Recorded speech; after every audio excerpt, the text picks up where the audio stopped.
Hey guys, John Lee here for Cancer Donations tin number 5. Today we got issued with our sponsor shirts. The company I'm working for, there's going to be 50 of us participating in this 14-kilometer event. We're all going to be appearing in the same green shirt. If you've not tuned into Cancer Donations tin before, the reason for this is to raise money for Lymphoma Australia. It's because we've had a colleague that was diagnosed with lymphoma a couple of months ago. She's only 25. Her name is Sarah, and this shirt is what we're going to be running in. So if you can see what it's got, it says hashtag IRI running for Sarah. I'm going to stand up for a moment so you can see this is Sarah. So yeah, very young. It's a shock to the system. I've been talking about it, but here she is. So putting a face to the story. This is all about raising awareness for lymphoma and getting some donations in. So look, I'm happy to say that there's been a lot of progress in the last week. Really appreciate what the Crazy House community is doing. So I'm going to update you on the latest donations. So last week we had Opal Wesson and Barry Boswick contributing. More recently, Chicken Crossroad has come in with $10.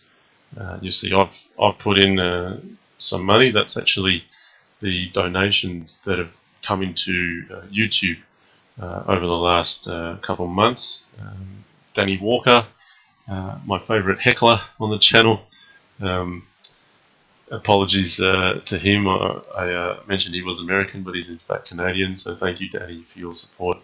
And Chicken Crossroad gave another 15 as well, so that means both Chicken Crossroad and Danny Walker are entitled to have a game analysed on the channel. Danny, I don't know your Leechess nickname, so please reach out to me to let me know what game you'd like me to analyse. So today, look, I'm going to go forward with BarryBoswick's request. So let's get into that.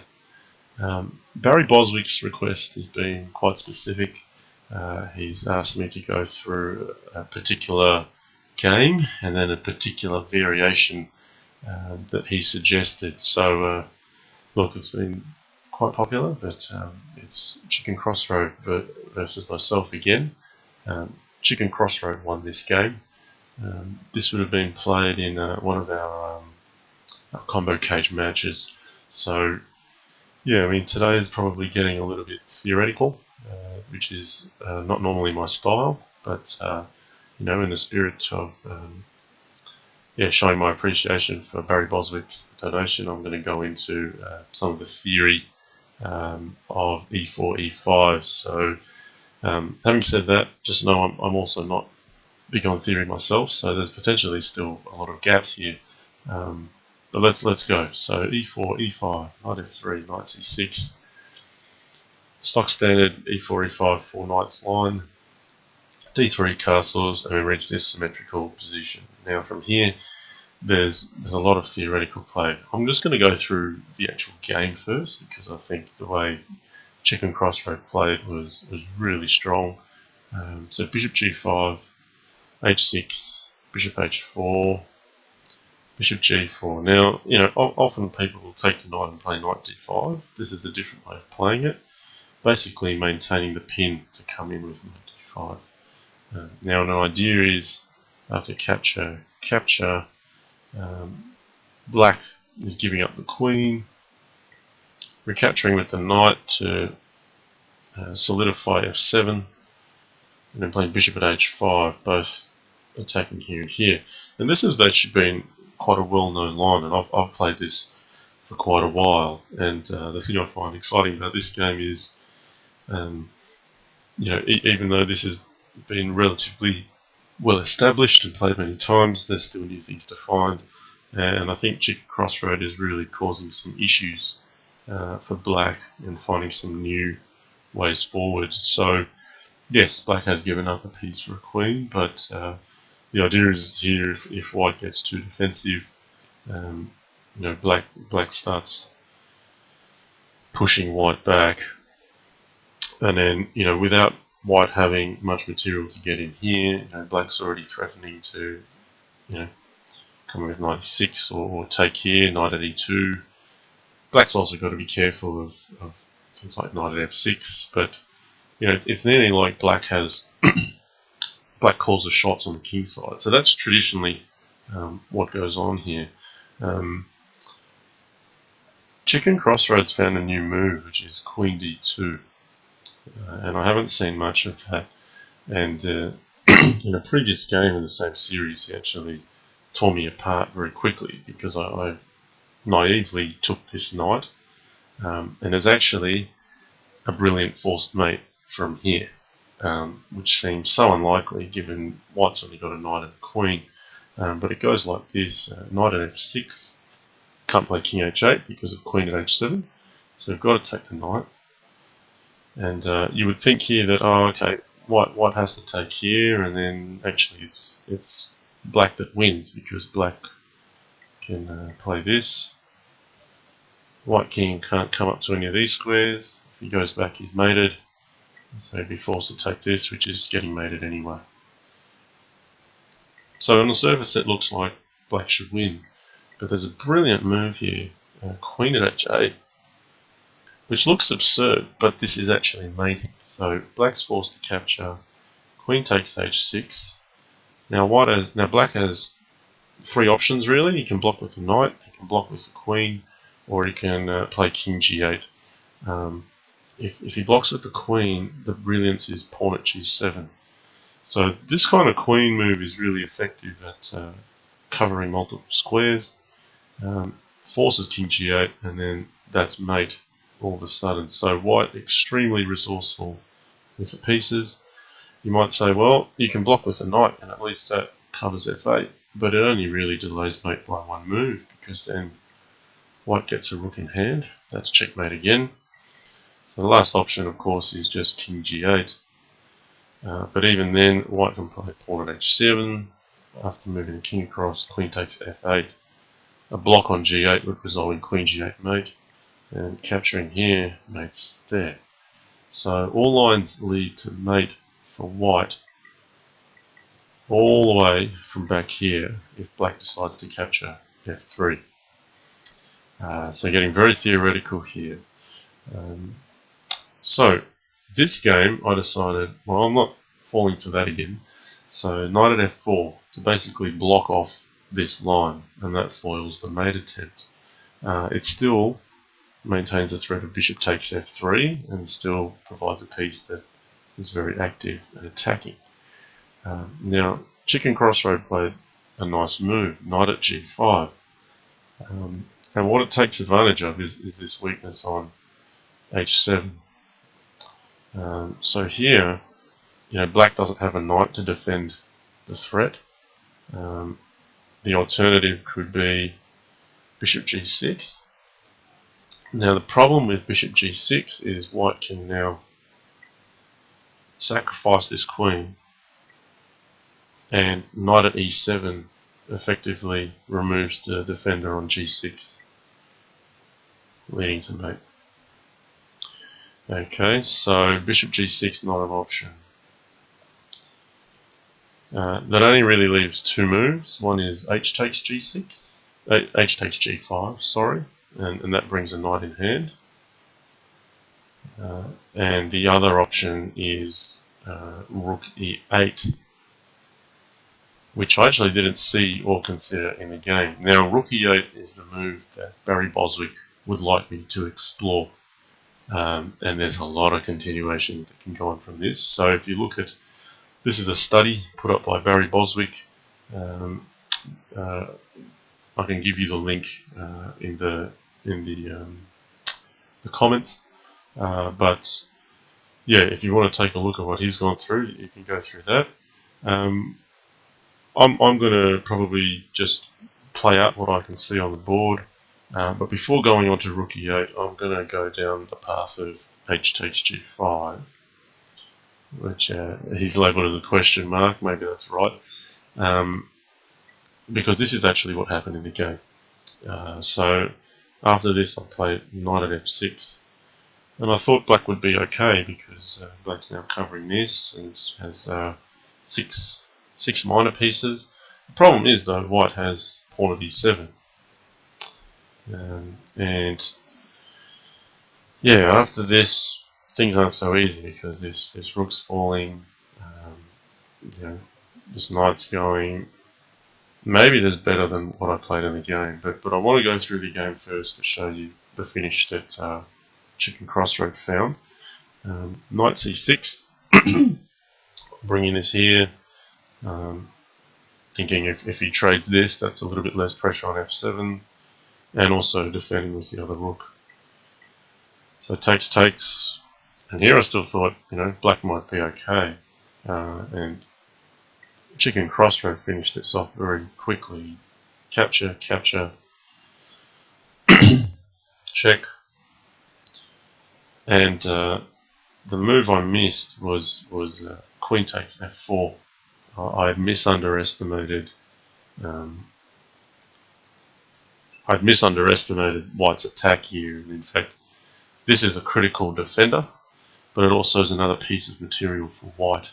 And going from what looks like a very safe position with plenty of coverage on the light squares, just goes to mate all of a sudden. So after capture, the problem is that white actually has two horizontal moving pieces in hand, and that's critical for the checkmate.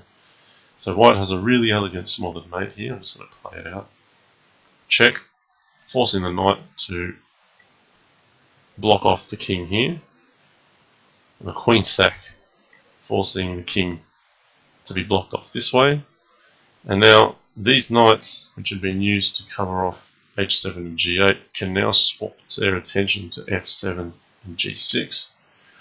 There's two defenders on g6 at the moment, so white needs to remove one. There's a number of ways of doing it. You could actually take f7 first and then play knight at g6. And white's given up all the material but has a smothered mate. Chicken Crossroad just played a slightly different move where we're playing knight at g6 first. Difference being if f takes g6, it's blocked off. If knight f7 is playable, otherwise forcing the same result this way. So really elegant game from Chicken Crossroad. The way he finished it off was so sharp. Didn't skip a beat. Every move was a capture or an aggressive move. So going back, look, after pawn at e7, yeah, I'm wondering if there's another option. Maybe knight e6 is a better move. Maybe it's not.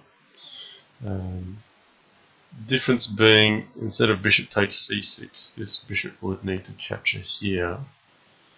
And now either capture, knight takes or bishop takes may survive, because bishop takes actually puts another defender on f7. So that same trick we saw just a moment ago may not work now. If you look now, the difference is black has one more defender here, which ends up being critical. So knight at g6 doesn't work. Knight at g6 immediately doesn't work either. You can just take it. So yeah, very, very theoretical here. I mean, that's the difference between knight c6 and knight e6. I think even after knight e6, we'll play the capture here. If the knight takes here, the difference is, yeah, white can't get another knight in hand, so mate's not immediate. And then, yeah, from here, the question is, yeah, what does the game hold? So, look, if knight takes, you shouldn't take this way because you need a defender on g6, capture this way. Yeah, even queen at h6 is already looking dangerous here too.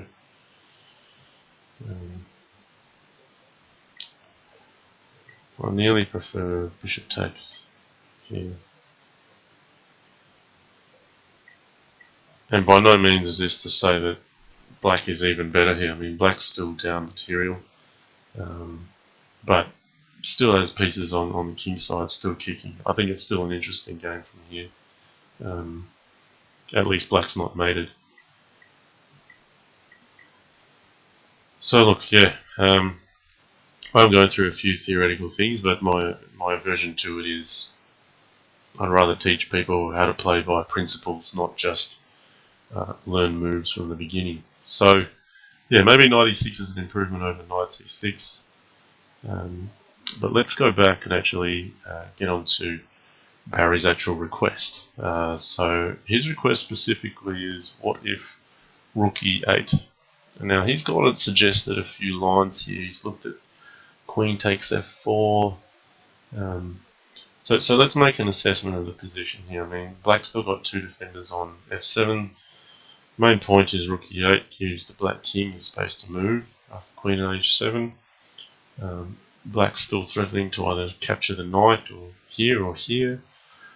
So if, white has to keep attacking, and if he doesn't find something, then black has a chance to get back into the game.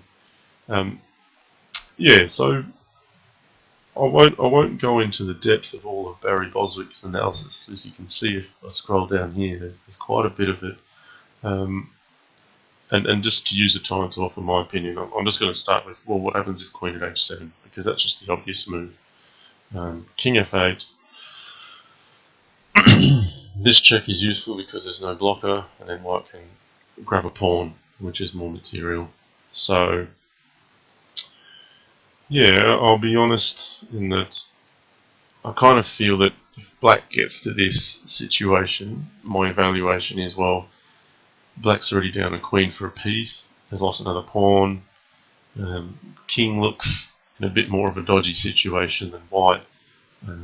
Black's not really got a winning attack up the sleeve by any means. This could be captured perhaps. If knight takes, I feel like white's got a lot of pressure on f7. Well, so the black knight doesn't really count, does it? More pieces attacking here. And there's no real hole on white's side just yet. Can't even bump the queen. So just positionally, it's not lost for black, but I just kind of feel, if you know you're heading into this, you probably wouldn't want to play the line. Another response could be queen takes g5. So I don't think h takes g5 is too fruitful. Perhaps bishop takes f3 is an idea, because that creates some weaknesses. The idea being, if white allows all the captures, at least black's getting some checks in. And then even here, black doesn't even have a pawn in here to put on g2. So I'm not too impressed with black's position, honestly. Just objectively looking at it after queen takes g7. So look, let's see what BarryBoswick was thinking, because I have a feeling this line was considered. So queen takes f4 was one idea, but queen at h7 looks like the line I've put in, or maybe not.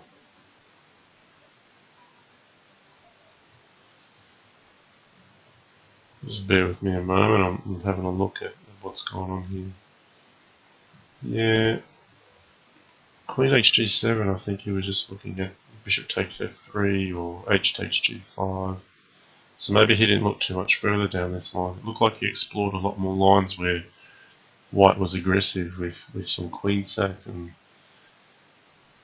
yeah, I wouldn't mind if white did that. I think that's helping black get back into the game to some extent.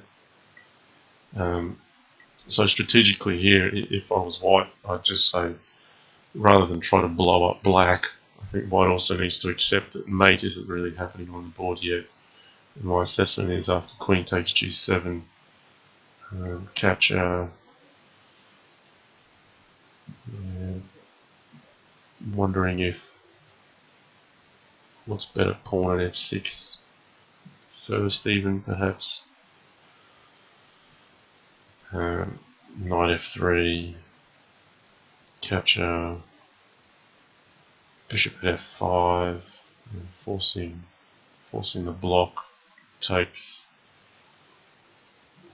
Yeah, I mean, white's still got the piece and the pawn and the queen. Sorry, just the queen and a pawn for the piece. There's no mate threat on black. Check. White can play rook g1 later. Maybe c6. And then capture. White can even just secure the king. Bishop at h3. Oh, should even just be aggressive. Grab f7.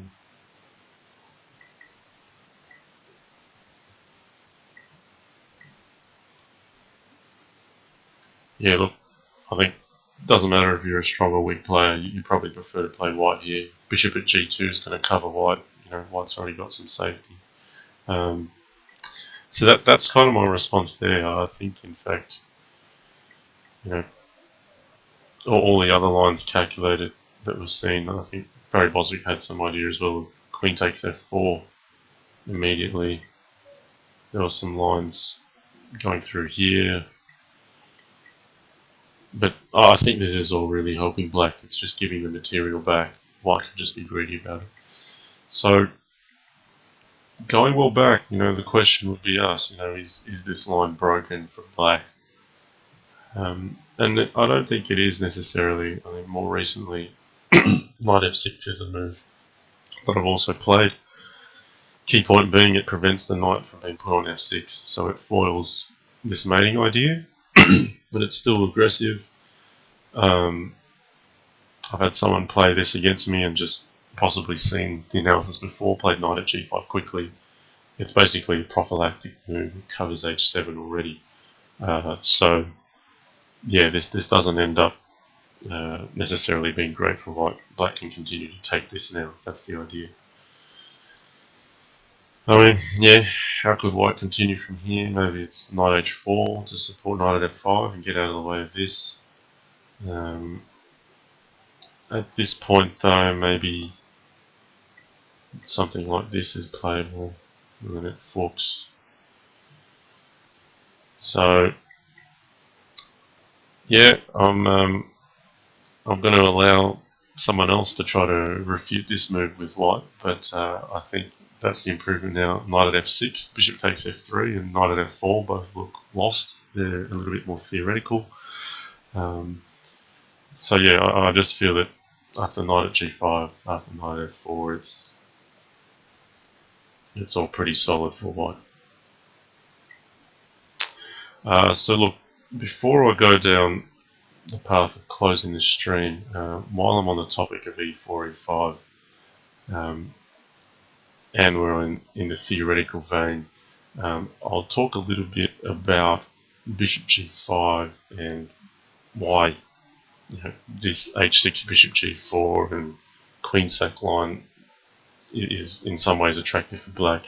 The classic line is bishop g4, which generally leads to white's favour here. Not to say it's all figured out, but knight d5 is very strong. A traditional response has been knight takes d5, bishop takes d8, and knight f4, which in Bughouse, that's the 2-player version per side, the 4-player version really. This is probably more playable because black gets some compensation with attack here. In Crazy House though, I think this is close to winning for white. So I'm just going to go through this line. Yeah, not so much so a line to play, but more so as black, a line to avoid and why you seldom see this line come up. So bishop takes f7. That's normally played. The idea being that there's a discovery here when you release this knight, and we're trying to get something on f7. So if let's go back to that. King takes f7, we play knight g5. and basically white's getting all the development. It's got a strong queen on g4. Black doesn't have an attack, and it just continues very well for white from here. So what's an example? You might have something like this. White can afford to place the bishop on. You can't play king h8 because of queen at g8 mate. Black's forced to maybe give up some material here. I don't even know if white wanted to allow that. That's probably fine for white. Another idea is probably just bishop at e6 straight up. Might be even stronger.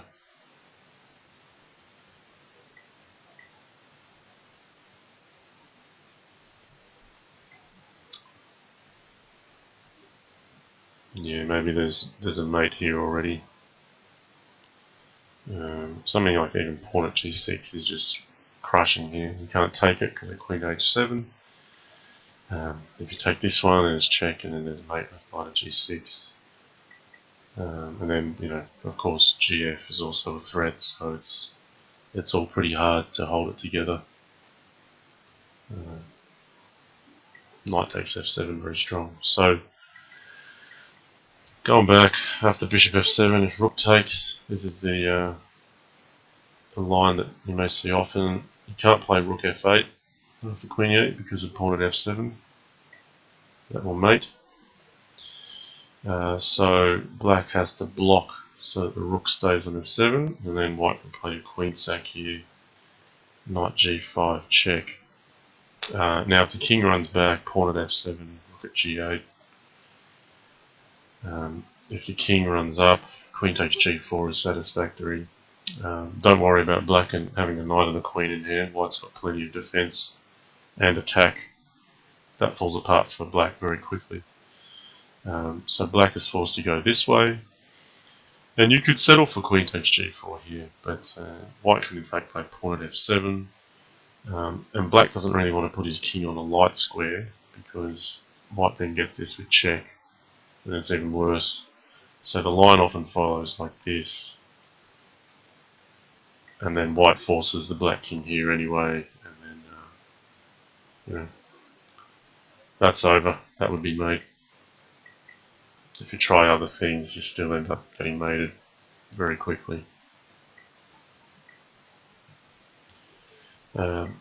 So I thought I'd just cover off that theoretical line just because it's relevant to e4, e5. And that's one of the reasons why h6 is a popular response, because it leads to this sort of thing, which if you've seen my channel before, you'll see plenty of games with. But this avoids that theoretical complication.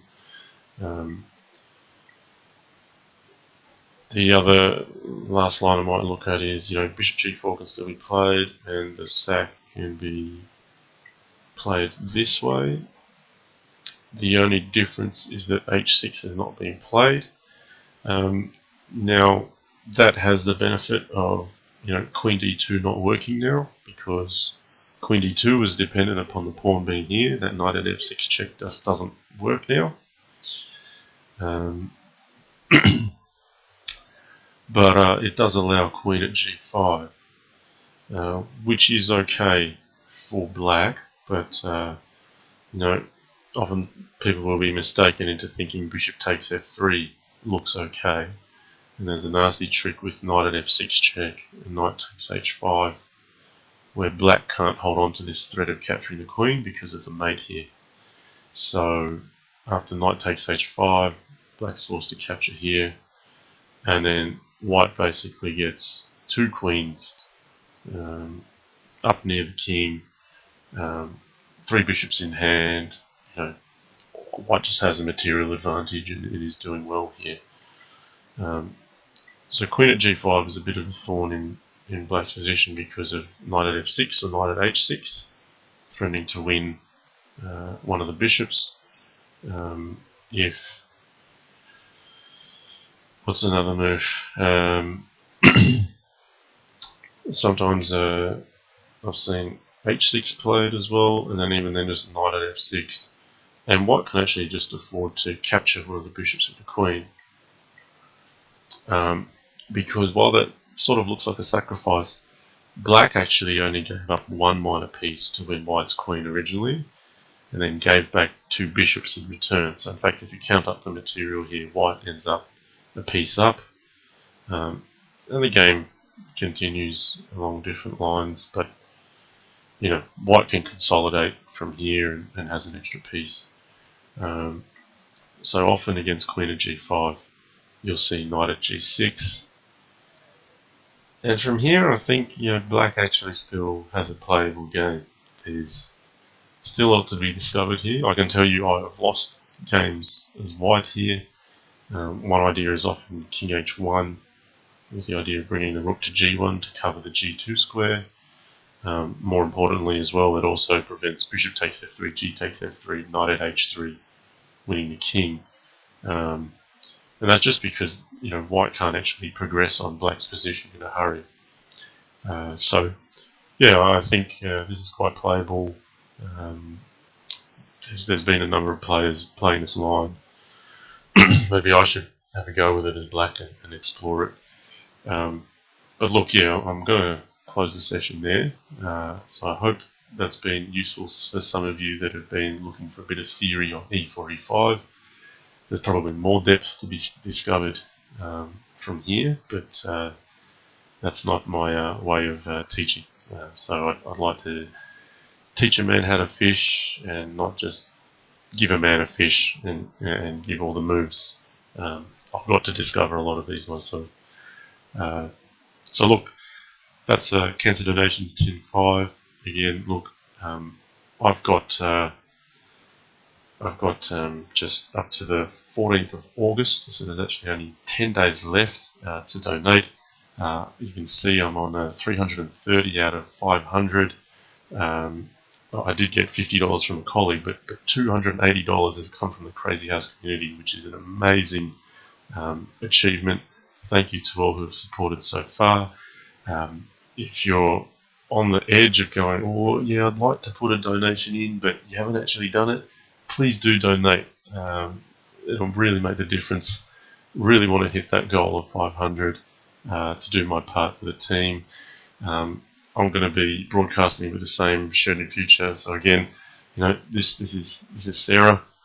I'm going to sign off. That's who we're doing it for. 25-year-old. Big shock to the system for us when she just left work and had to start treatment straight away. So that's who you're helping out. Puts a face to the story. I'll leave it with you. Again, if you contribute $20 or more, I'm happy to analyse the game on the channel as a token of my appreciation. So until then, I'll see you next time. Thanks.